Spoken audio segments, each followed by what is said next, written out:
I'm Todd John, and the name of my company is PlayerSpace. We're an online registration and sports program management system. I'm looking to provide as much value as I possibly can through the things that I love and have learned throughout my entire life, including recreational sports and just helping people play sports more often and more places with more enjoyment, and helping those who run those sports organizations really help them do the best job that they possibly can. We're pretty strong here in the southeastern North Carolina region, but we've got customers all over the country, from Parks and Recreation Department in Beaver, Utah, to football organizations and lacrosse organizations in Dallas, Texas, to a handful of customers in California, Chicago. So we're all over the country, and we're filling in that map pretty quickly, but we're definitely strongest here in the southeastern North Carolina region. Good morning. This is a great time to be here and be one of these judges. I had so much fun working with my fellow judges as we met with all these great entrepreneurs. And today, of course, it's my honor to present PlayerSpace to all of you. And last week I met with Todd John, and the thing that came across so clearly is the passion.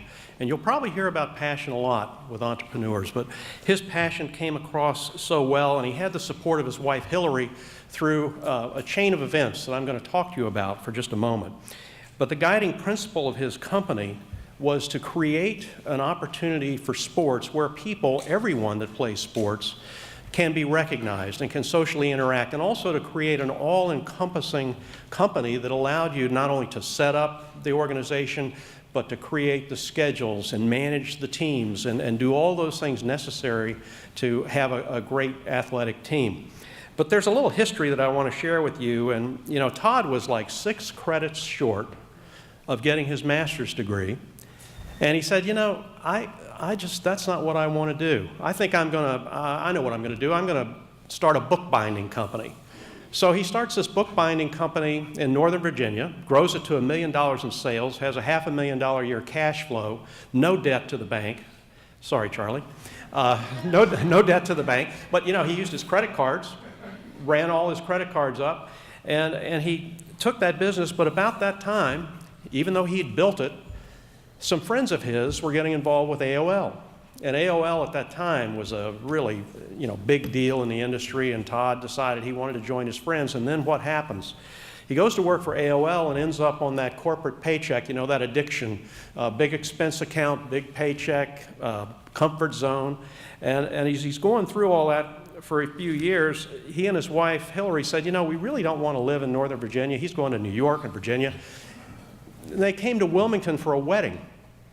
And they'd always wanted to live around the water. Well, that did it. So now they're going to live in Wilmington. They move here, and for the next 2 years, Todd's commuting up every week to Northern Virginia and back. That goes on for a while, and then he said, I'm not going to do that anymore. He really enjoyed AOL, but now he's got the tools to start working on his dream, which is PlayerSpace. He comes to Wilmington to start working on PlayerSpace. As a matter of fact, he built the business plan in about 2 weeks. Just as he gets here to really start working on that, a company in Greensboro calls him and says, hey, we need you to come be the CEO for us. We need all this help. And he said, no, I'm not going to do that. I am here in Wilmington. I'm going to do my thing. And they said, wait, we'll give you a big salary. We'll give you a big expense account. And by the way, you can work on PlayerSpace. We don't care. So this is what Todd does. For the next 4 years, he commutes to Greensboro, but every morning between 5 a.m. and 8 a.m., he's working on PlayerSpace. Then he goes to Greensboro, works on that company, took it to one of the top companies in the country for what he was working on, and then finally he said, that's it. I am now going to come to Wilmington. I'm going to do my thing with PlayerSpace. And his wife, they had 4 children. Hillary says, I'll support you. Let's do it. I support what you want to do. And here he comes. He's gone from 3 accounts to 40. He's got all kinds of things going on in his company now that bode well for the future. So please join me in welcoming Todd John up here for the award in the industry, in the internet category.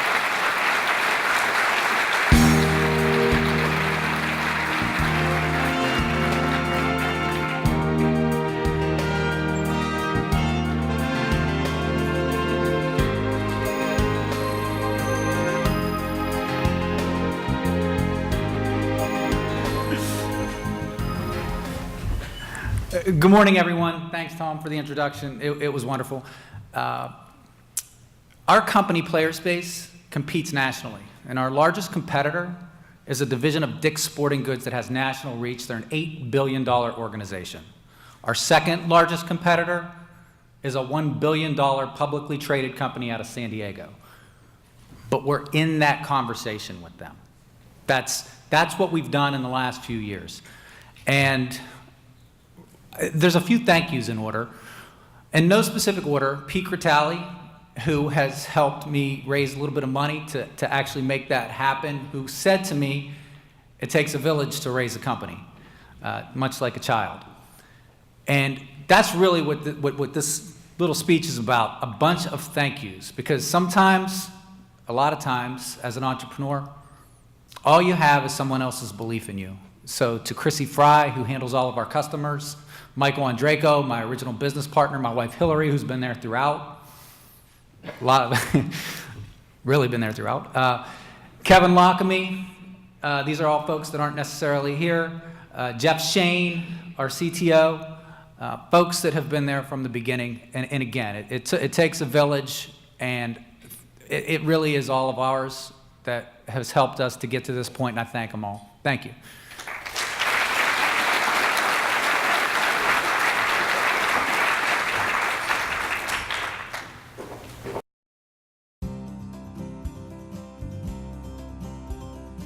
I'm Chuck Agnoff, and I am president of Orbiter Corporation, and we manufacture watch winders, having started that business in 1997. At the time that we started in business, there was no manufacturer worldwide of a device called a watch winder.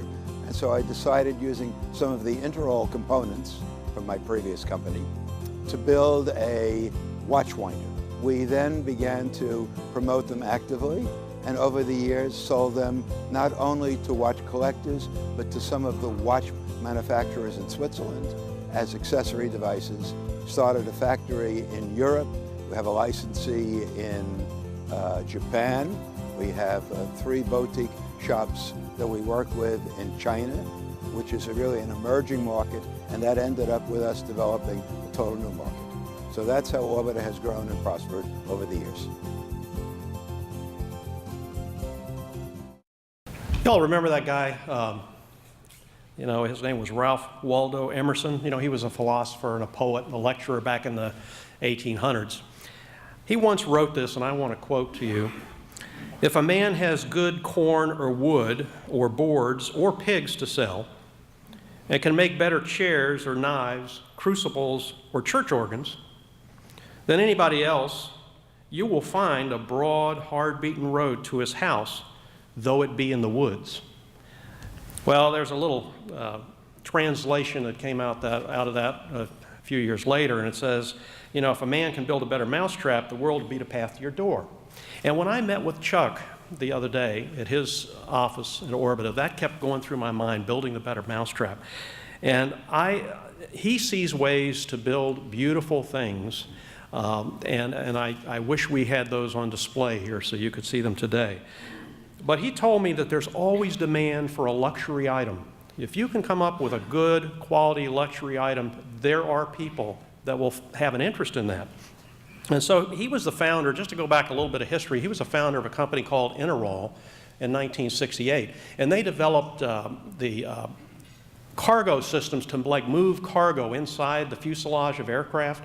In a prior life, I was with Continental Airlines, and at Houston hub for Continental, I could see the ramp agents out there moving that cargo around on those things, and never did I think I'd get to meet the guy that invented them, but I digress. But anyway, it was really interesting. And Chuck's wife's name is Evelyn, and they wanted to get out of New York. They wanted to come back to this area. She grew up in Kingston. And so they decided they were going to come here and relocate to Kinston, but when they got there, they said, no, that's not really what we want to do.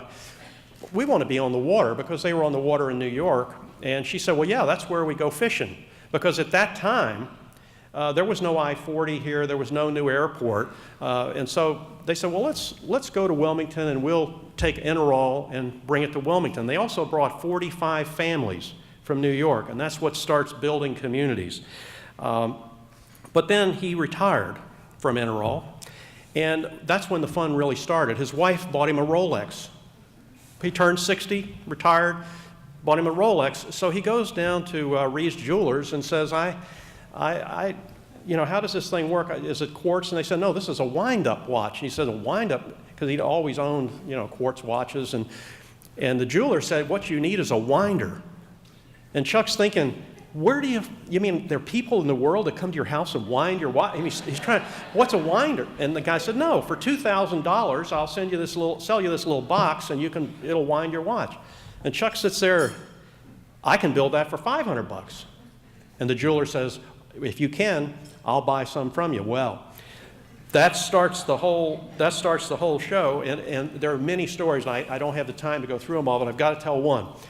So Chuck, he's trying to figure out how to get on the world stage and how to get these winders out into the world. So he goes to Basel, Switzerland, to a watch show. Well, what they do is they put him in what's called the machinery building, because his box is like a machine.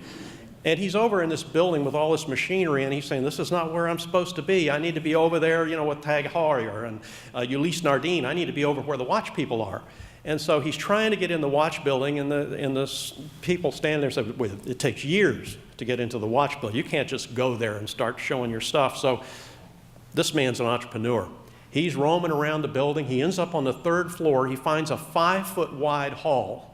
And this is a hall where the food is being hauled in and out. And he says, this will work. This 5-foot wide hall will work. And the people running the place say, well, wait a minute. We've got food going back and forth here. That's all right. When they get ready to move the food, I'll get out of the way, and then I'll come back. Well, the rest of the story, as Paul Harvey would say, that's where he meets Bon Mercier and Philippe Paget and all these great watch people, and that is one of the things that started him to be as successful as he is. So what's he going to do now? I'm sitting in his office the other day. He's come up with luxury flashlights. You should see this thing. I mean, they're beautiful. So with that, I want to welcome Chuck Agnoff up to the stage for a great entrepreneur.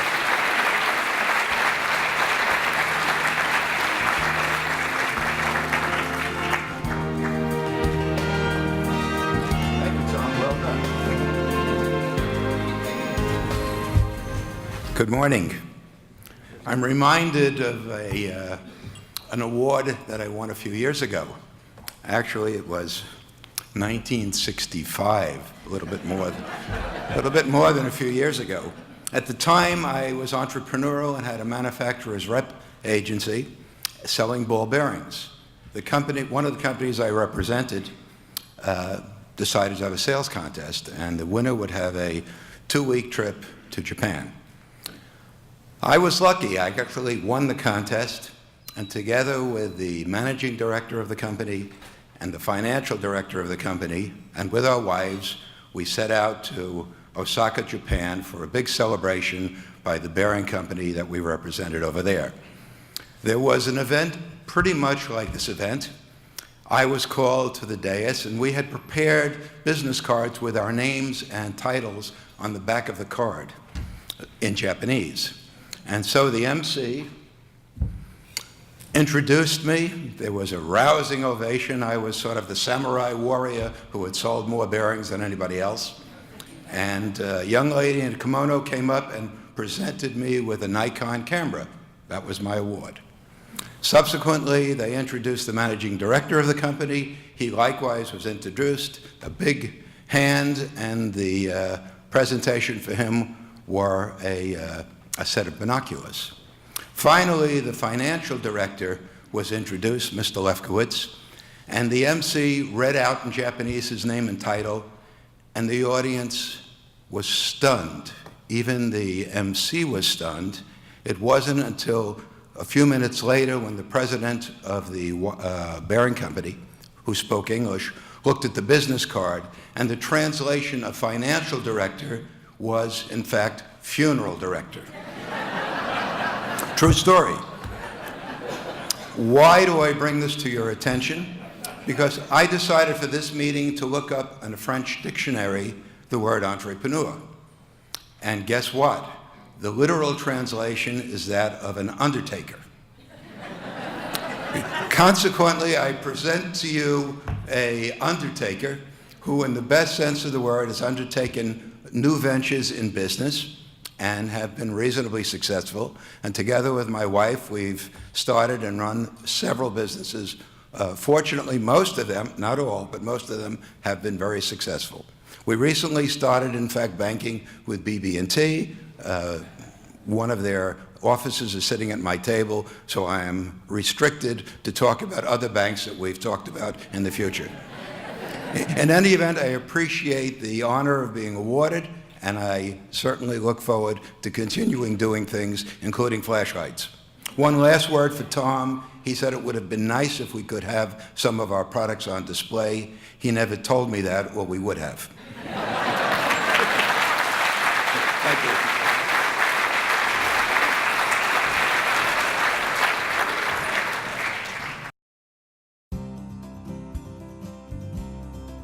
My name is Kelly Buffalino, and I am the president of Pink Trash.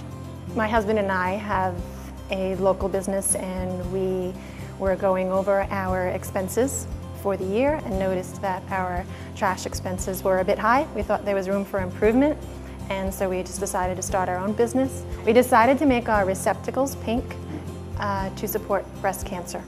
I believe that our impact in the community shows people in the community that local businesses should be involved locally. They should be supporting local charities, as we do in the Pretty in Pink Foundation, and supporting children, baseball teams, and things like that. We're a local company and we support the local community.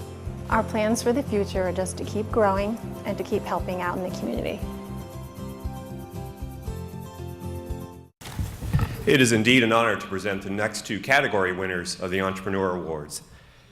As you just saw in the video, the leaders from Pink Trash went from being customers of disposal services to being owners of a service.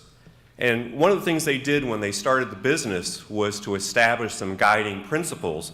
First one you heard Kelly mention a lot, local, and that's the easy one since they're here. But they also set into place to be much more customer friendly than some of their competitors. And they also wanted to be a full service provider.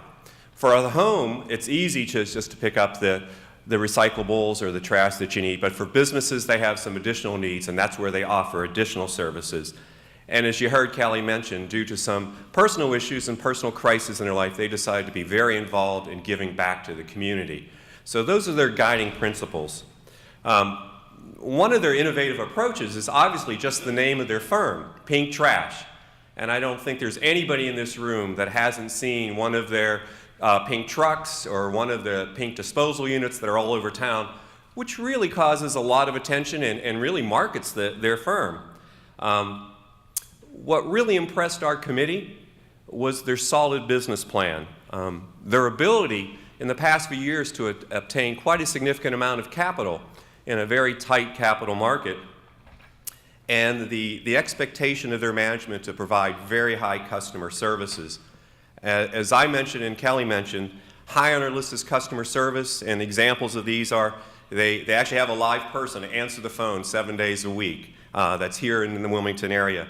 The owners can be seen delivering trash receptacles to make sure that they're meeting their customer expectations.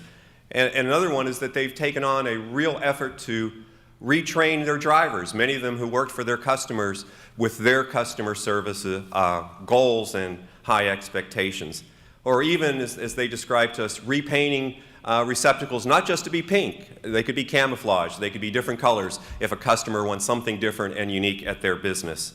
So the committee felt that with this high level of service expectations they've set, their unique marketing approach, and they're really giving back to the community, they are an example of how a firm that's in what we might consider an established business can teach that business some new tricks, and certainly be competitive. So please welcome to the stage Kelly and congratulate her and Pink Trash.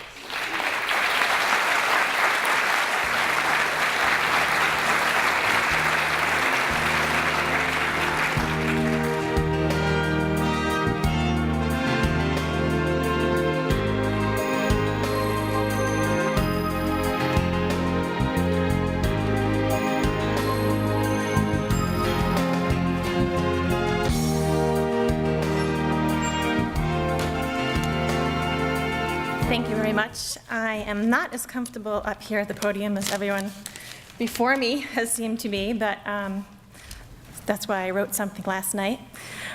So I'll just read that, and it'll be a lot faster. Thank you very much for this tremendous honor.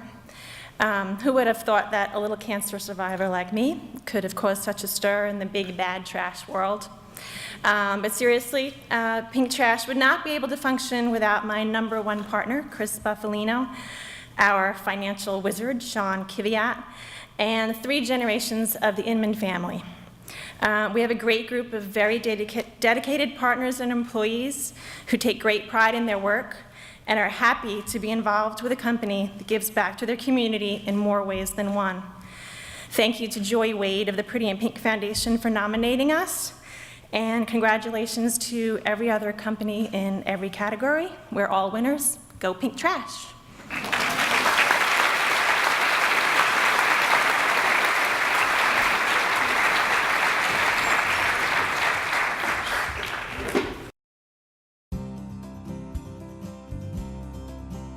I'm Julie Orr. I'm President and CEO of Modoc Research Services.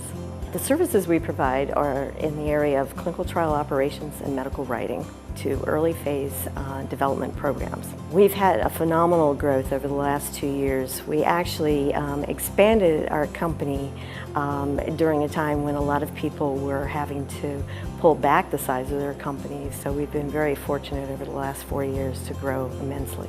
The future of Modoc is looking really bright. We're getting ready to initiate a new program this summer around a new aspect of clinical monitoring.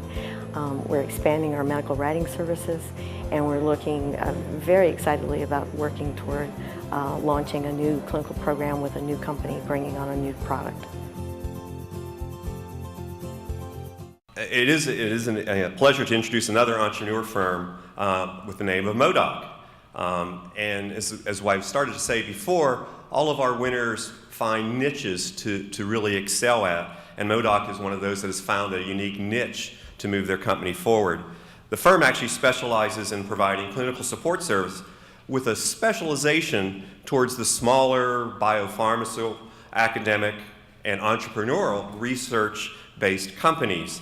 The firm started in Raleigh and then moved the operations here to Wilmington, with the owner, Julie, being previously working at GlaxoSmithKline, the American College of Surgeons at Duke University, and Parexel. Since the firm moved to Wilmington, it has added additional professionals, and with a major mission to provide their customers an extremely high level of customer service. And they built a plan to expand their services when they know they have the right professionals on their team that can service their customers in the high level that they want to set up there. What impressed our judges was the firm's plan for steady growth over the years, but a guarded growth, as I said, as they moved to new markets and new services to protect their reputation, to increase their reputation as being a deliverer of high-quality clinical research, not just trial management, but also the full service. But I also want to say they just don't sit back and wait for this growth to happen. They've built steps. They've already gone through their first business plan that they first established and met all their goals, and they're now working on their second business plans.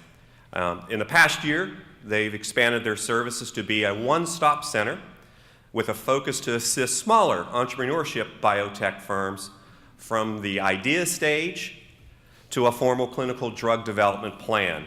And this uniqueness of providing more than just clinical research trials is what impressed the committee and sets them apart. So would you please welcome Julie Orr, the president of Modoc, to the stage.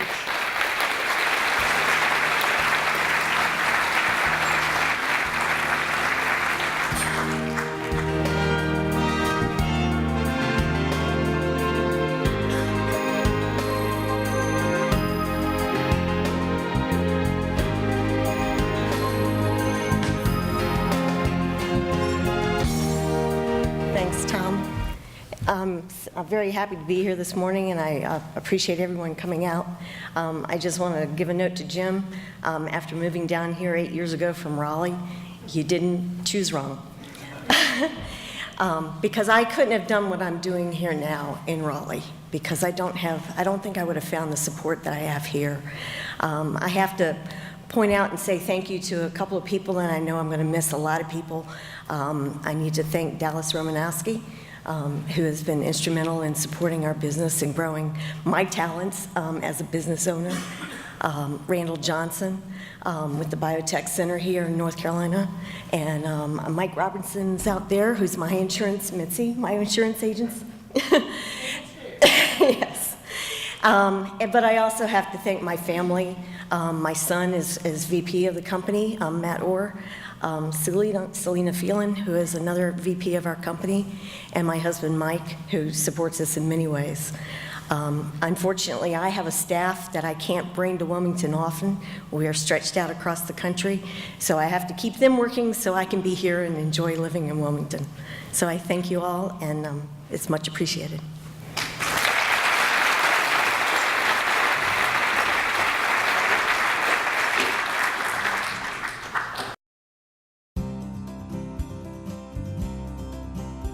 I'm Kemp Burdett. I'm the Cape Fear River Keeper and the Executive Director of Cape Fear River Watch.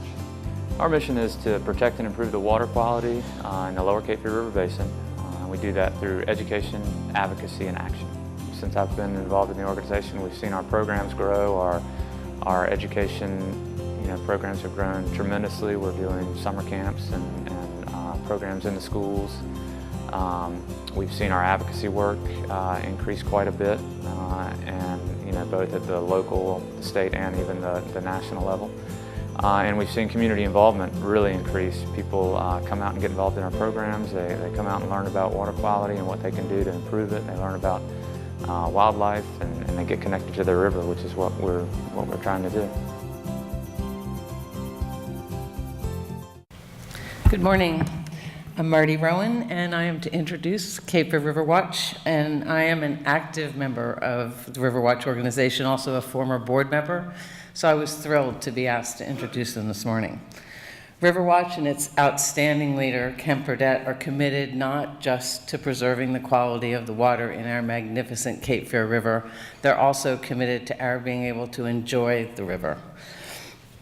To not just safely drink the water, which most of us do, but to live, to work, and play on the river and throughout the river basin. The organization is a watchdog, to be sure, but it also provides fun, engaging education for kids.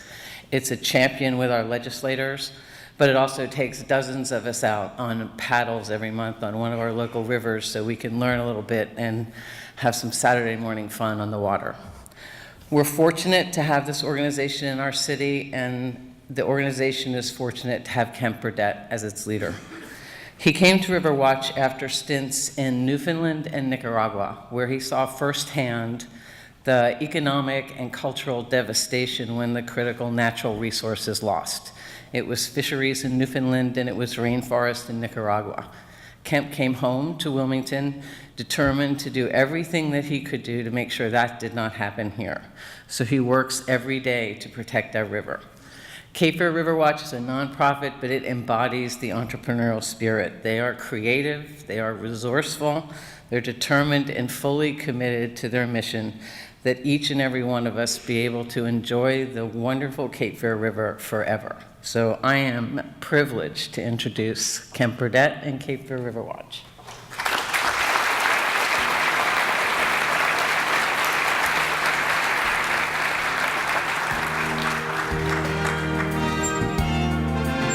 He looks like Lincoln, doesn't he, up there?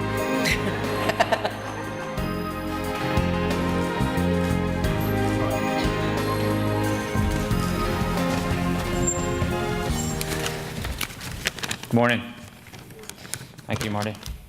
I'm very honored and humbled to accept this award on behalf of the Cape Fear River Watch Board of Directors, our membership and volunteers, and our staff, all of whom have worked extremely hard over the last number of years to make Cape Fear River Watch the organization that it is today. Our mission is to protect and improve the water quality of the lower Cape Fear River Basin, and we do that through education, advocacy, and action. The Cape Fear is the heart and soul of our region. As you may remember from your elementary school classes, our bodies are mostly made of water, and for most of us here today, The Cape Fear is where we get the water we drink. So of course, most of us here are mostly Cape Fear River. By protecting the river, we protect and improve ourselves, our community, and our future. Cape Fear River Watch understands that connecting our community to the river is the best hope for its survival. We strive to build that connection through exciting, creative, and fun activities that engage people of all ages while teaching important environmental lessons.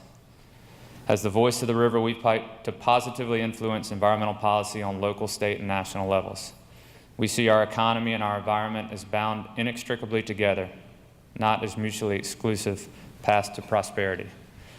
Here in the Lower Cape Fear, we are blessed with a truly remarkable river, but that gift carries with it responsibility for the stewardship of our resources.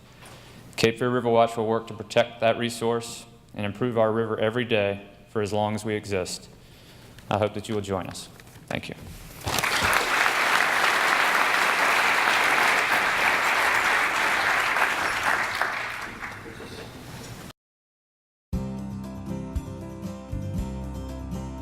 My name is Jim Hunley with GO2 LLC. GO2 LLC has a product called the CV2, which is cardiovascular second heart, which is a product that is non-invasive, non-fatiguing, and improves circulation in and out of your lower extremities. I think we can save the healthcare system millions, if not billions of dollars. The people that are sitting around all day, they have terrible ulcers, swelling in their legs, and a lot of other conditions that are very painful for them. I think that we can help them get up, have a better quality of life, be able to move around and do their daily activities. GO2 is our healthcare category winner this year, and the company got here today with a strong, innovative product that will soon be appealing to millions of people. The Hunleys started this company with a license, with an idea, and with a passion to improve people's health. Their vision was to take a product that had been conceived and designed for use in institutions like hospitals and transform it into what it is today, which is an elegant solution to a healthcare issue, an issue that affects millions of people, and a solution that can be used effectively even in their own homes. In fact, the company is already seeing demand for the product, and it hasn't even been introduced in numbers yet. Their product is backed by solid, compelling medical research, and maybe best of all for the millions of future users, this device does not mean having surgery, it does not mean taking medication, it doesn't even require electricity. It requires that one move their feet while using the device. As you meet the company today, they are in the very last stages of their initial fundraising and on the verge of manufacturing the product. It is my pleasure to introduce this year's healthcare winner, GO2, and its leader, Jim Hunley.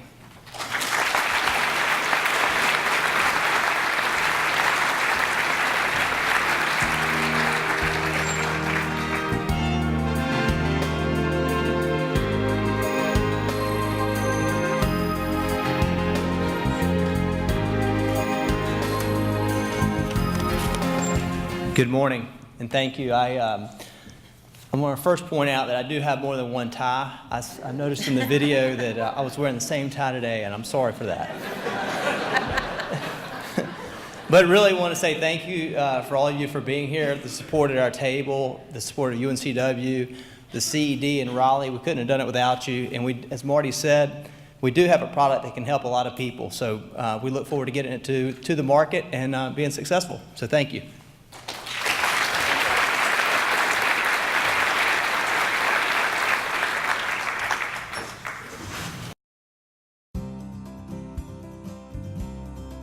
My name is Zach Crane, President, Decision Maker of Freaker USA.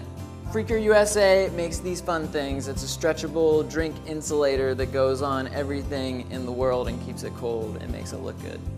Magic. We came up with the name Freaker. A friend was using it, wanted a fun name, made sense, fun to market with. Freaker. Try to forget it. My reach, it's like 6, maybe like 5'10". Geographically. My reach geographically, we're in some different countries, maybe like 7 or 8 different countries. Every state, I think we've got at least one store in. Probably have about like 500 or 600 stores So it's going like plans in the future, grow more.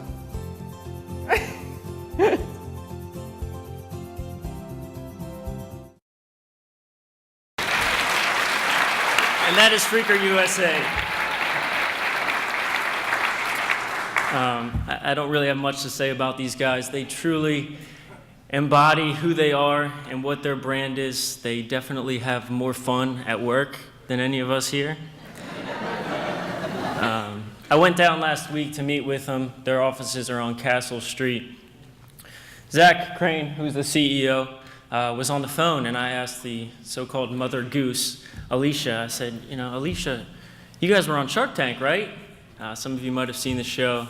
And she said, yeah, they sent Zach out there. They paid for him to be there and the whole 9 yards and whatnot. And I was kind of scratching my head. I said, well, what happened there? I wasn't sure. It didn't look so great from a viewer's perspective. And she said, when Zach got out there, we don't really need the money. We didn't need the advice. And I was just still scratching my head. I was like, I cannot believe that.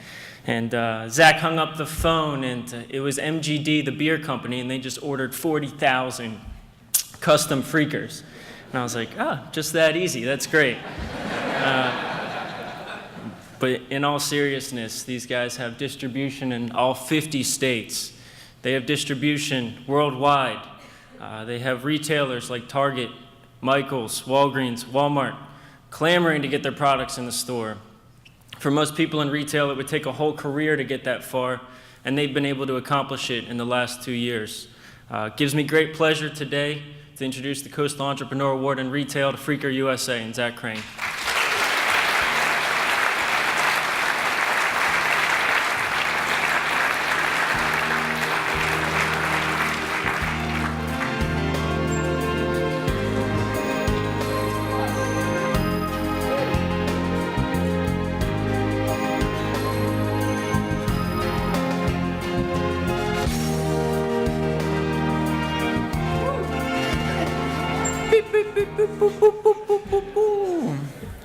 Hi, everyone. Whew! So I had a great speech prepared, but my car got broken into this morning.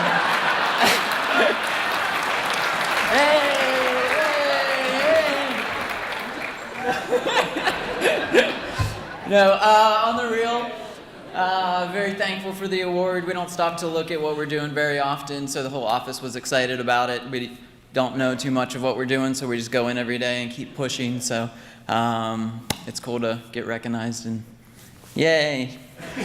Joke. Cute joke. All right, thank you guys so much. Have a good day.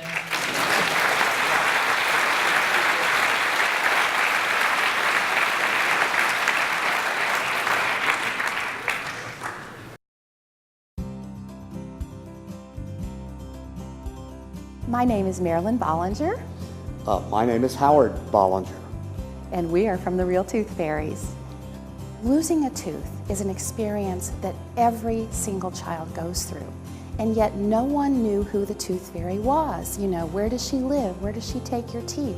It was a big mystery in our world, even though everyone knew the Tooth Fairy. Yeah, what does she really look like? Yeah, so it was a problem needing a solution. So we wanted to answer that with something that is inspiring and uplifting and just is a wonderful world of entertainment for girls. Any families who want their daughter to meet their Real Tooth Fairy can go to www.therealtoothfairies.com, and there the little girl will be able to register for free and get matched to her Real Tooth Fairy. And there's nothing so exciting as that moment when she sees her Tooth Fairy revealed to her, and they form a beautiful bonding friendship like an adoring big sister. I got my information packet for judging these awards, and I flipped to the Real Tooth Fairies, and I was kind of like, what the? And so I flipped the next page, and I was like, I wonder what the business name is for real. The Royal Council of Real Fairyland, LLC. Definitely, I got it now. I got it all figured out. In all seriousness, what Marilyn and Howard have been able to create is truly amazing.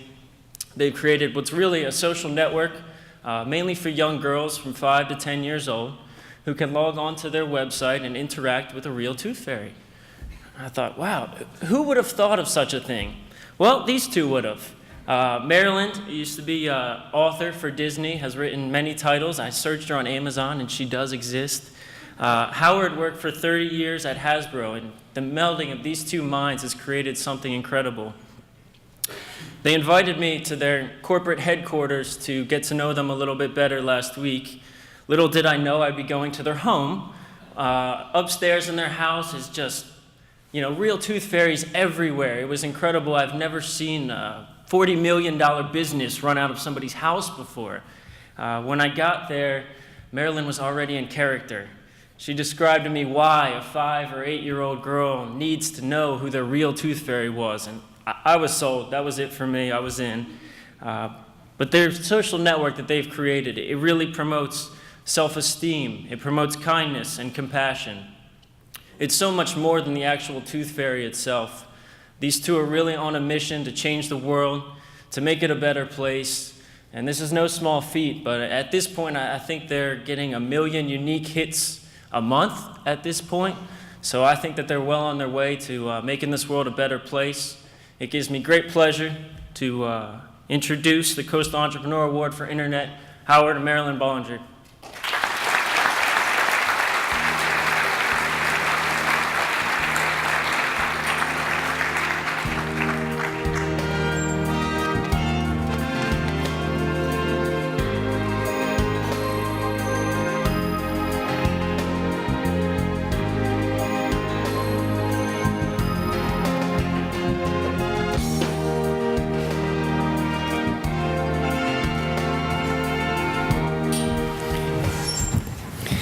We'd have gotten up here faster if we could have flown. Well, thank you so much for this award and for being here today. I also want to thank some of our investors who are here in the audience today who have supported us from the time we launched 2 years ago with much enthusiasm and cheerleading. We have other investors who aren't here today that include the recent Executive Vice President of Disney Interactive, a former president of Mattel, EVP of Mattel, many industry leaders. So we're just honored to have the support of so many people who know the kids industry from the very top levels. There are about 50 million little girls who speak English and Spanish who are losing teeth every day, which translates to 20 teeth they will lose, by the way. That's 1 billion tooth fairy moments. So our company is there to celebrate it with them and to also monetize a childhood rite of passage. So it's big bucks. Woven into that, as Jason said, is a real mission for empowering girls, building their self-esteem. When you think about the power of a mass market brand, characters that kids are interacting with every day in their play, aspirational figures for them, we felt we had a duty to really deliver some fantastic role models for girls. So we have put girls' empowerment throughout our site. As of this coming week, we will be on the internet for 2 years. We now have close to 8 million girls on our site. We're getting 1 million girls a month. And by the end of next year, we will have approximately 30 million girls on this site. The second half of this year, we're going to do licensing outreach and do licensing agreements with the likes of Hallmark, American Greetings, Crest Colgate, a major toy company, Hallmark. I said Hallmark. Yes, I did. And we're on our way. Thank you again.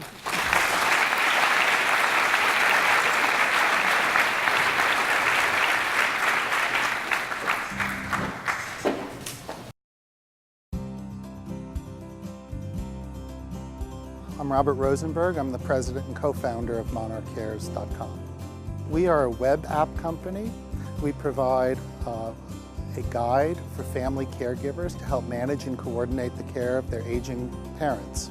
We started in this business in 2010 when my own parents became ill after I'd moved to Wilmington, and I found myself commuting back and forth to New York City and not knowing where to begin in helping them.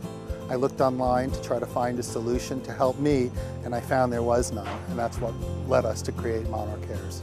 We're the only web application that provides both a guide and a private social network to take families through every step of being a caregiver. Good morning. It is my pleasure to introduce Robert Rosenberg, the president and co-founder of MonarchCares.com. As you heard in the video clip, Robert moved to Wilmington in 2007 and shortly thereafter became a remote caregiver for his parents. As is often the case with many startups, the idea for MonarchCares.com came from the co-founder's own personal experience for a need that was not currently being fulfilled in the marketplace. As Americans are living increasingly longer lives, many require ongoing long-term care. This care most frequently falls upon grown children, not the medical establishment. Every day, more than 10,000 people in the United States are turning 65. 14% of the total US population, that's 44 million people, provide unpaid care to adults over 50. And that's expected to grow to 50% by 2020. Reflecting on what they learned from their own experience, the Rosenbergs got the idea of creating an electronic platform that would guide primary caregivers while allowing them to assemble a private network of support from people involved in the caregiving journey. After one spends time with Robert, it becomes clear that he's passionate about empowering caregivers with the knowledge, confidence, and support that they need to provide more quality time with their loved ones and make that time less of a burden and more of a privilege. Please join me in congratulating the 2013 Coastal Entrepreneurship Award winner in the internet-related category, Robert Rosenberg with MonarchCare.com.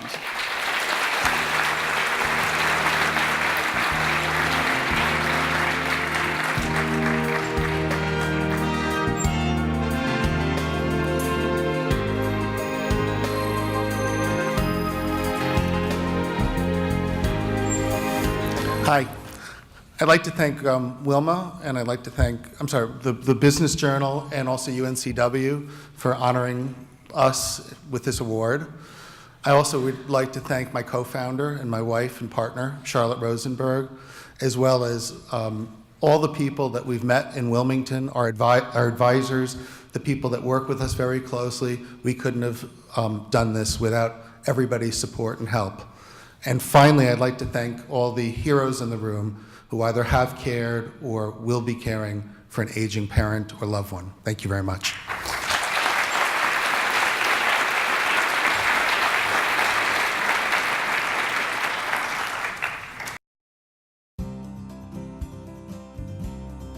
My name is Rob Hill, and I am the founder of Common Sense Films. We're a television and motion picture production company.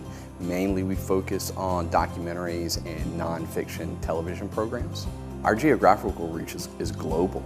Television program that we're doing right now has worldwide distribution. The documentaries that we have done have worldwide distribution. The Fort Fisher Hermit has broadcast in every state in like 15 different countries. So, you know, our reach is global. The content we create makes us unique from our competitors. You know, we try to focus on projects that have a social responsibility effort, you know, social entrepreneurship. You know, we really try to make an effort to give back to the communities we work in, as well as educate and inform.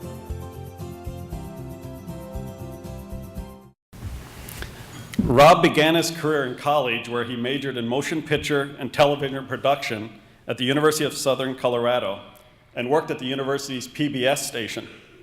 After college, he moved back to Wilmington where he made his first documentary in 1999.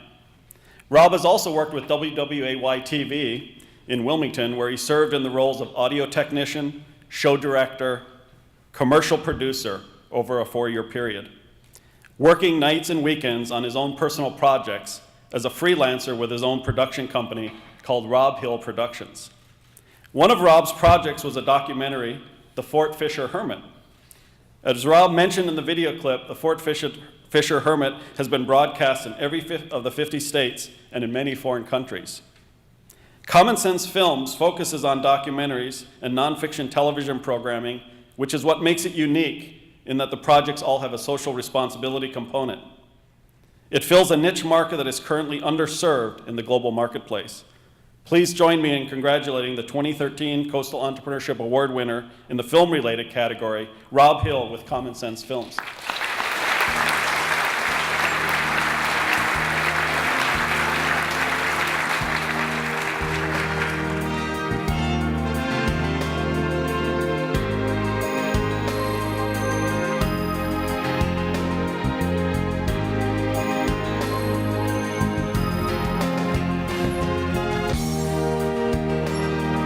Good morning, and thank you. It's an honor to be here. I'd like to thank the Greater Wilmington Business Journal, UNCW, all of the corporate sponsors.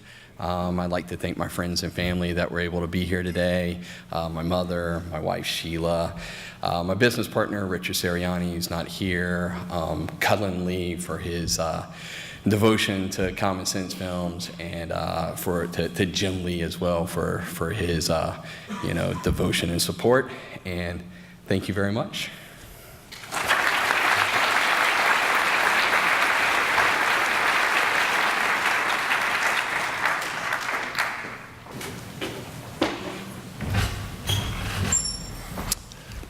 Good morning. I'm Dr. Arch with DryCorp, and we were the fortunate 2012 Coastal Entrepreneur of the Year. And it seems like only a year ago that we were up here on this stage. Yeah, it was. There's been some tremendous candidates again this year, and it went from 80 down to 10 finalists, but there can only be one final Entrepreneur of the Year. I have that winner here in this hermetically sealed envelope. But being an entrepreneur, it's multifaceted. It's not just being successful in what you're trying to do and the fortitude to go forward, but also it is giving back to the community. And you've heard this many times with almost all these companies, finding a niche that's out there. It doesn't have to be something brand new, but it has to be improved on. Well, the company that won this year certainly did that. They've also proven themselves and have given back to the community in many different ways. Their leadership, they're regional, they encompass all that this award represents. So the winner does go to, oh, by the way, there is a saying, came out in 1925, and it is that one man's trash is another man's treasure. So the award goes to Pink Trash. All of you, come on up.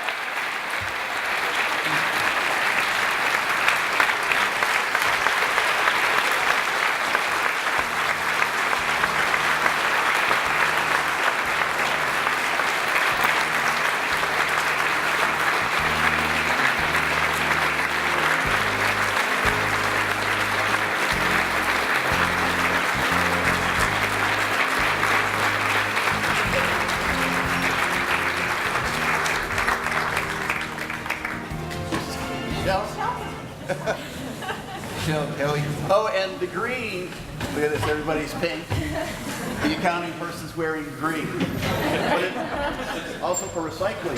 Yes, exactly. Kenny, our... Someone up And that's Joy Wade of Pretty Pink Foundation. Joy. And I'm going to... Yeah, Kenny is... Yeah, well, you're a great speaker. Yeah, go ahead. Well, call me if you want to talk trash. I've been called a lot of things, but trash talker is my favorite. We have so many people to thank. First of all, local businesses, we thank you so much for jumping on board and being a part of our team. Everyone here, these businesses are phenomenal. I'm looking at them like, this is just so awesome. I get to meet so many business owners, going in and talking trash with them. Wilmington, New Hanover County, we're amazing, the things that we have here. Really, truly are. So we want to thank everyone involved. Thanks for the support. We have an incredible team. Everybody here has a niche. We've all gone out and got on the back of a trash truck. We've all delivered cans, and it is truly a team effort. So thank you from everyone, and go Pink Trash.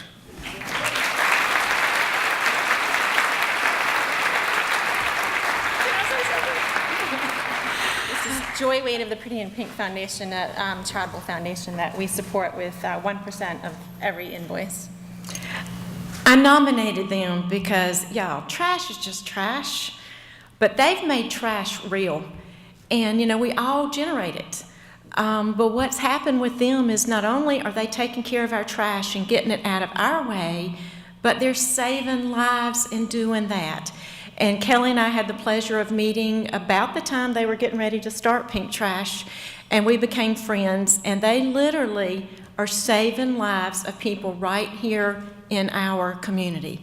So your trash is truly their treasure, but it really is the treasure of life. And they are, they're incredible folks. So thank you for the opportunity to be part of y'all. And if you do not have a pink trash can at your house or your business, you need one, because we have over 100 applications for women who need surgery, chemo, radiation, and office copays. We're waiting to pay. So call them today so they can give me a check and you can save a life. Thank you.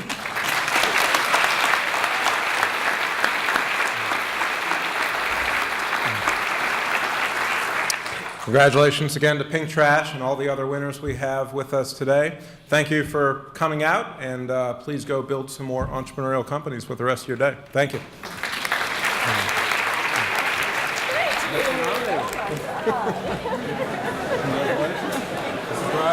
Thank you.